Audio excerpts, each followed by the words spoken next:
Hey, welcome back. I'm Vivek Bindra, motivation speaker, leadership consultant और business coach. आप ही में से एक व्यक्ति ने एक अच्छा क्वेश्चन पूछा, स्ट्रैटेजी को इंप्लीमेंट कैसे किया जाए, स्ट्रैटेजी को इंप्लीमेंट करने के लिए क्या करना चाहिए। तो मैं आपको 5 स्टेप्स में आज इस प्रश्न का उत्तर दूंगा। तो उसमें मेरा पहला पॉइंट है, ensure that your strategy creates unique strategic position. अब जो ये मेरा पहला है ना, पहले के साथ मैं दूसरा भी एक साथ ही एक्सप्लेन करने वाला हूं। एक हिस्सा यूनिक और दूसरा है स्ट्रैटेजिक पोजीशन।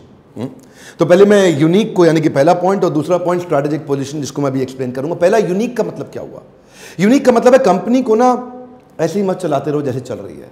कंपनी के अंदर आपको एक tough, clear, bold, unique, distinct set of choices create करनी पड़ेगी। मतलब क्या हुआ? आपकी जो सेट ऑफ चॉइसेस हैं वो इतनी यूनिक, इतनी क्लियर होनी चाहिए कि आपकी कंपनी को अलग से खड़ा करने में, अलग से दिखाने में आसानी हो। और दूसरा हिस्सा स्ट्रैटेजिक पोजीशनिंग, यानी कि वो जो यूनिकनेस है वो स्ट्रैटेजिकली पोजीशन भी हो रही हो। इसके भी 2 हिस्से हैं। मतलब क्या? प्रॉब्लम सॉल्विंग प्रोडक्ट और problem solving positioning. Problem solving product के ऊपर मैं एक वीडियो बना चुका हूं, आपने नहीं देखा, देखिएगा। इस थंबनेल को पहचान लीजिए, जाइए। प्रॉब्लम सॉल्विंग प्रोडक्ट के बाद यानी कि प्रोडक्ट वो होना चाहिए, वो नहीं जो मार्जिन ज़्यादा देता हो, वो नहीं जो मार्केट में बिकता हो, नहीं बिकता हो, चलता हो, नहीं वो जो कस्टमर की सबसे बड़ी बर्निंग प्रॉब्लम सॉल्व करता हो। और उसके बाद ना केवल प्रॉब्लम सॉल्विंग प्रोडक्ट बनाना है, बल्कि उसकी प्रॉब्लम सॉल्विंग पोजीशनिंग भी करनी है। देखिए, 2 बातें हैं, पहले समझिए। कई बार क्या होता है, हम लोग ना इंडियन कंपनीज अमेरिकन को इतनी तेज कॉपी करते हैं, ये नहीं समझते कि इस प्रॉब्लम का कितना बड़ा क्वांटम है। इस प्रॉब्लम की मतलब नीड कितनी बड़ी है। यूएस में इस प्रॉब्लम की नीड थी तो वहां प्रोडक्ट बना, चल गया। सो इंडिया में भी क्या उस प्रॉब्लम का इतना रेलेवेंस है? हाँ, अगर वो बहुत ही रेलेवेंट है तो उसके लिए फिर वैसी पोजीशनिंग और वैसा प्रोडक्ट बनना चाहिए। तो पहला क्या था आपका? Tough, distinct, unique, clear choices. और दूसरा क्या है? Problem solving product and problem solving positioning. अगर स्ट्रैटेजी में आपके ये 2 हिस्से आपको करने हैं, अगर ये 2 हिस्से जो आपको करने हैं वो आपने ठीक कर लिए, तो बाकी के 3 हिस्से आप कंपनी से ठीक करा लेंगे। तो उसमें बाकी के 3 हिस्सों में जो तीसरा पॉइंट आता है, पहला दूसरा हो गया, तीसरा पॉइंट है incentivise the behaviour with emotional value and financial value. यानी कि अब जो कंपनी में आपने कुछ बड़े चॉइसेस ले लिए हैं, बड़े डिसीजंस ले लिए हैं, कुछ नई पोजीशनिंग की तैयारी करी है, लेकिन आपके एम्प्लॉइज तो तैयार नहीं है ना, आपके फैमिली मेंबर्स, मैनेजमेंट के लोग तो तैयार नहीं हैं। आपको बिहेवियर्स को इंसेंटिवाइज करना पड़ेगा। देखिए, इंसेंटिव जो है ना वो 2 प्रकार के होते हैं। एक होता है इमोशनल इंसेंटिव और दूसरा फाइनेंशियल इंसेंटिव। यानी कि आपको इमोशनल वैल्यू और फाइनेंशियल वैल्यू दोनों क्रिएट करनी पड़ेगी। लेफ्ट ब्रेन भी है, राइट ब्रेन भी है। इमोशनल ब्रेन भी होता है एम्प्लॉय का, लॉजिकल ब्रेन भी होता है एम्प्लॉय का। आपको वो दोनों वैल्यू क्रिएट करनी है। तो मतलब क्या हुआ इसका? यानी कि एक तो उसकी इमोशनल कमिटमेंट लेनी है कि ये चेंज हम क्यों लाए हैं, इससे देश में, समाज में, आपके जीवन में, मेरे जीवन में, कंपनी के जीवन में, आसपास सबके जीवन में क्या फायदा होने वाला है। यानी कि उसका इमोशनल वाई क्लियर हो जाए कि हम काम कर क्यों रहे हैं। हाँ, तो वो हो गया इमोशनल कमिटमेंट। और उसके बाद हो गया यानी कि इमोशनल इंसेंटिव। अब आ गया फाइनेंशियल वैल्यू, फाइनेंशियल इंसेंटिव।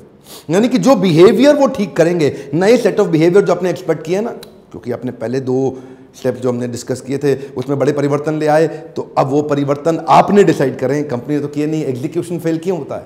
इसीलिए होता है ना कि आपकी स्ट्रैटेजी तो बहुत बढ़िया है, लेकिन नीचे तक सबको समझ में नहीं आया कि इसको अप्लाई करना क्यों है। भाई करना क्यों है, किस लिए करना है, मुझको क्या मिलेगा, क्या नहीं मिलेगा, क्या फायदा, अरे कहीं दिक्कत तो नहीं आ जाएगी, अरे नई समस्या आ गई, अरे नए काम में लगा दिया। उनका इमोशनल कमिटमेंट आपको लेना पड़ेगा। तो इमोशनली उनको इन्वॉल्व करिए, उनको एंगेज करिए। जिधर है इमोशन वहीं आता है डिवोशन। आग सीने में लगनी चाहिए, पीछे नहीं, आपको मालूम है ना। और दूसरा है फाइनेंशियल वैल्यू, यानी कि जो बिहेवियर वो कर रहा है उसके ऊपर उसको इंसेंटिव देने चाहिए। अब जब वो इंसेंटिव आप देंगे, उसको फाइनेंशियली भी देंगे, इमोशनली भी देंगे, तो आपके साथ लग जाएगा। तो यानी कि आप और आपकी टीम अब एक हो गई। अब एग्जीक्यूशन थोड़ा आसान होगा। ये 3 स्टेप थे। आपने उनका इमोशनल कमिटमेंट ले लिया, अब उनका विल तो आ गया है, अब वो करना तो चाहते हैं, लेकिन कहीं स्किल डेफिसिट तो नहीं है। तो चौथा पॉइंट है identify the skill deficit, knowledge deficit and execution deficit. ये 3 तरह के गैप्स होते हैं। अगर आदमी की इच्छा बहुत है करने की, लेकिन उसको आता ही नहीं करना कैसे है, तो कैसे एग्जीक्यूशन होगा सर? आपकी स्ट्रैटेजी यहाँ रह जाएगी, पेपर पे आ जाएगी, लेकिन बिजनेस में दिखाई नहीं पड़ेगी। देखिए, ध्यान दीजिए, मछली पेड़ पे चढ़ती नहीं है। मछली के पास उसको समझ में आ जाए पेड़ पे चढ़ने का क्या फ़ायदा है, उसको पता लग जाए पेड़ पे चढ़ने का क्या फ़ायदा, फिर भी नहीं चढ़ पाएगी। क्यों? उसके पास पेड़ पे चढ़ने का स्किल नहीं है। विल तो है, फ़ायदा नहीं होने वाला। आप अपने एम्प्लॉयज़ में ढूंढिए नॉलेज गैप कहाँ है, स्किल गैप कहाँ है, एग्जीक्यूशन गैप कहाँ है। ये जितने प्रकार के डेफिसिट्स हैं, इनमें गैप पार्टनर बनिए, या तो उनको ट्रेन करिए, इंस्पायर करिए, एंगेज करिए, या नया मैन पावर लेके आइए। देखिए 3 बातें हैं, या तो आप लीडरशिप फनल प्रोग्राम में आइए और सारे एग्जीक्यूशन के फ्रेमवर्क हमसे सीखिए। आकर के हम आपको 25 हफ्तों तक यानी कि 6 महीने तक हैंड होल्डिंग करा के फ्रेमवर्क सिखाएंगे। लेकिन अगर आपके पास धन की कमी है तो आप बाउंस बैक सीरीज के 4 घंटे के इवेंट में आ सकते हैं। दोनों के नंबर्स अलग हैं, मैं दोनों के बारे में अलग अलग बताता हूँ। आप फोन करके जानिए आपके शहर में इवेंट कहाँ होने वाला है। और तीसरा, अगर आप दोनों में नहीं आ पा रहे कोई बात नहीं, फ्री लर्निंग यूनिवर्सिटी के माध्यम से आप हमारे नए वीडियोस देखिए जो कि Q&A बेस्ड वीडियोस की मैंने सीरीज शुरू करी है। और अब आता है 5वां पॉइंट। 5वें पॉइंट को एक्सप्लेन करने से पहले जरा इसको एक साथ करिए। पहले 4 पॉइंट में स्ट्रैटेजी ठीक हो गई, पोजीशनिंग ठीक हो गई, बिल्कुल यूनिक हो गया, प्रॉब्लम सॉल्विंग हो गया, सब कुछ हो गया, मैन पावर भी तैयार हो गई, इमोशनल कमिटमेंट भी आ गया, फाइनेंशियल कमिटमेंट भी आ गया, नॉलेज गैप भी देख लिया, स्किल गैप भी देख लिया, लोग तैयार भी हो गए, स्किल भी है, विल भी, सब कुछ हो गया। अब क्या दिक्कत है जी? अब क्या दिक्कत है? फिर भी रिजल्ट नहीं आ रहा। हाँ, जरूरी नहीं है फिर भी पहली बार में रिजल्ट आए, पहली बार में सफलता मिलती नहीं है, आपको बाउंस बैक करना पड़ता है। क्या मतलब हुआ इसका? Flexibility is the solution for frequent barriers. One more time, come on. क्या क्या क्या? Flexibility is the solution for frequent barriers. अब आपको अपने फ्रेमवर्क्स को और अपने काम करने के तरीके को फ्लेक्सिबल करना पड़ेगा, थोड़ा लिक्विड होना पड़ेगा, थोड़ा एजाइल। एजिलिटी बहुत बड़ी चीज है साहब बिजनेस में। देखिए एक बात मैं आपको बताना चाहता हूं, याद रखिए हमेशा, कोई भी सीईओ या कोई भी एंटरप्रेन्योर सफल हो ही नहीं सकता बिना फ्रेमवर्क्स के। एग्जीक्यूशन आ ही नहीं सकता। एग्जीक्यूशन के लिए आपको फ्रेमवर्क्स चाहिए। अब फ्रेमवर्क्स भी 2 तरह के होते हैं, एक होगा स्टैंडर्ड फ्रेमवर्क, एक होगा क्रिएटिव फ्रेमवर्क। जो लीडरशिप फनल में आपने बहुत बार मेरे से, अगर आप मेरे पुराने व्यूअर हैं तो आपने मेरे कई वीडियोस देखे और आपने क्या देखा, हम फ्रेमवर्क सिखाते हैं बनाना। लेकिन हम आपको इतने फ्रेमवर्क सिखाते हैं, इतने फ्रेमवर्क सिखाते हैं, इतने कि आप अपने फ्रेमवर्क तैयार करना सीख जाते हैं।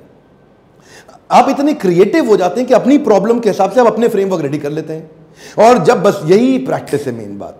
जैसे ही सीईओ के पास फ्रेमवर्क्स बनने शुरू हो गए और फ्रेमवर्क्स इंप्रूव होने शुरू हो गए, क्रिएटिव होते गए वो फ्रेमवर्क्स को और इंप्रूव करने में, तो आपके पास स्ट्रैटेजिक फ्रेमवर्क्स रेडी, आपकी स्ट्रैटेजी के लिए एक शीट बन गई जिसको लोग, जूनियर आदमी जिसको ज्यादा दिमाग नहीं लगाना, काम करना है, वो आपके फ्रेमवर्क को इंप्लीमेंट करता जाएगा। आप तेज आगे बढ़ते जाएंगे, वो करता जाएगा। ये मुश्किल नहीं है। इसमें क्या है, आपको फ्लेक्सिबिलिटी चाहिए फ्रेमवर्क्स बिल्ड करने में। एक तो हो गया आपके स्टैंडर्ड फ्रेमवर्क और क्रिएटिव फ्रेमवर्क्स। स्टैंडर्ड फ्रेमवर्क्स हम आपको देंगे, दिखाएंगे, सिखाएंगे। क्रिएटिव फ्रेमवर्क्स तक आपको लेके जाएंगे ताकि आप अपनी ऑर्गेनाइजेशन में एजिलिटी के माध्यम से अपने बढ़िया फ्रेमवर्क्स तैयार कर सकें। लीडरशिप फनल में तो हम इस प्रकार के फ्रेमवर्क्स आपको बनाना सिखाते ही हैं, पर मैं कोशिश कर रहा हूं मेरी फ्री लर्निंग यूनिवर्सिटी यूट्यूब के माध्यम से भी आपको बहुत कुछ दे दूं जिसमें आपका कोई पैसा ना लगे। अगर आप चाहते हैं इस प्रकार के और वीडियोस बनाएं Q&A संबंधित, नीचे कमेंट बॉक्स में लिखिए, अपने क्वेश्चंस भी नीचे लिखिए, मुझसे पूछिए आपका क्या क्वेश्चन है, शेयर करिए इसको अपने दोस्तों के साथ, अपने, अगर आप स्टूडेंट है तो अपने पेरेंट्स के साथ, अपने रिश्तेदारों, अपने फ्रेंड, अपने व्हाट्सएप ग्रुप में इसलिए शेयर करिए क्योंकि हो सकता है किसी की इतनी बड़ी मदद हो जाए कि उसको जे कर्व मिल जाए। आपके वीडियो को शेयर करने से आप मेरे साथ पार्टनर बन जाएंगे हमारे देश के अंदर पावरफुल एंटरप्रेन्योर बनाने के मेरे इस मिशन में। अगर वीडियो अच्छा लगता हो जरूर लाइक करिए, दोस्तों से सब्सक्राइब कराइए, बेल आइकॉन अगर मिस होगा जरूर हिट कराइए। मेरे साथ जुड़े रहने के लिए दिल से हर बार की तरह बहुत बहुत धन्यवाद।